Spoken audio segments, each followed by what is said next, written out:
Survei itu ilmunya mengukur opini, komunikasi publik ilmunya membentuk narasi dan merespon krisis. Itu dua hal yang benar-benar berbeda. Dan ingat nggak waktu itu ada teror kepala babi ke kantor Tempo. Respon yang keluar bukannya empati atau klarifikasi, tapi sudah dimasak saja. Dan Pak Prabowo sendiri ngakuin itu ucapan yang menurut saya teledor, itu keliru. Dan percayalah video ini bakal super lama kalau kita ngebedah blunder satu persatu. Karena yang bikin concern, selama ini kalau ada blunder, Pak Prabowo sendiri yang turun langsung merespon. Dan seringkali menurut opini saya, bukannya meredam, justru seringnya memperkeruh. Ini disorotin polanya sama The Indonesian Institute. Presiden terlalu sering turun langsung menangani isu yang kadang malah memperkeruh suasana. Lab 45 bilang hal yang mirip lah, Presiden seharusnya mendisiplinkan pembantunya dalam berbicara. Ini ibarat ya, analogi bodohnya, tim sepak bola yang kipernya turun terus buat jadi striker, buat nyerang. Sebenarnya sesekali nggak apa-apa. Dan akhirnya Pak Prabowo coba gerak. September 2025, Lembaga Komunikasi Kepresidenan yang diwarisin dari eranya Jokowi ini dirombak dan ganti nama jadi BKP, Badan Komunikasi Pemerintah. Kepala lamanya mundur, itu karena blundernya banyak. Tapi orang baru dilantik dan cakupannya diperluas. Tapi masalahnya sebenarnya bukan cuma di orangnya. Perlu ada orang yang berani bilang, Pak,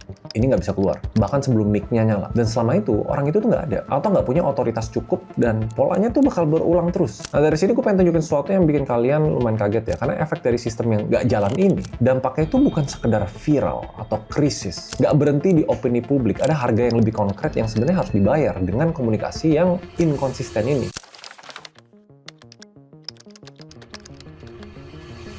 Nah, tapi gue harus jujur dulu ya, ada ekonom yang bilang IHSG turun, itu bukan karena pidatonya Pak Prabowo. Ekonom Invest Bestari Gede bilang ada fenomena decoupling. Pasar saham tuh bisa turun bukan karena ekonomi realnya jelek, tapi karena sentimen dan volatilitas global. Dan gue setuju, karena pidatonya Pak Prabowo bukan penyebab fundamental IHSG turun 30-an% sepanjang 2026. MSCI, free float, tekanan dari Trump, geopolitik, menguatnya dolar, memang ini tuh kejadian global. Tapi ada kejadian yang menarik nih, di 20 Mei 2026, sehari sebelum pidatonya Pak Prabowo di DPR, IHSG itu emang udah ambruk dulu, sekitar 3,5%. Itu salah satu yang terburuk di Asia. Kenapa? Soalnya market-market lain di bursa regional itu relatif stabil. Kalau ada kejadian yang se-wow itu, ini menurut pengamat market Hendra Wardana, investor sedang menunggu kejelasan dari pidatonya Pak Prabowo. Ini statementnya ya, jika pidato mampu memberikan kepastian arah kebijakan dan sinyal keberpihakan terhadap stabilitas pasar, maka sentimen berpotensi membaik. Tapi kalau pasar menilai belum ada langkah konkret, tekanannya akan berlanjut. So what happened? Market is waiting.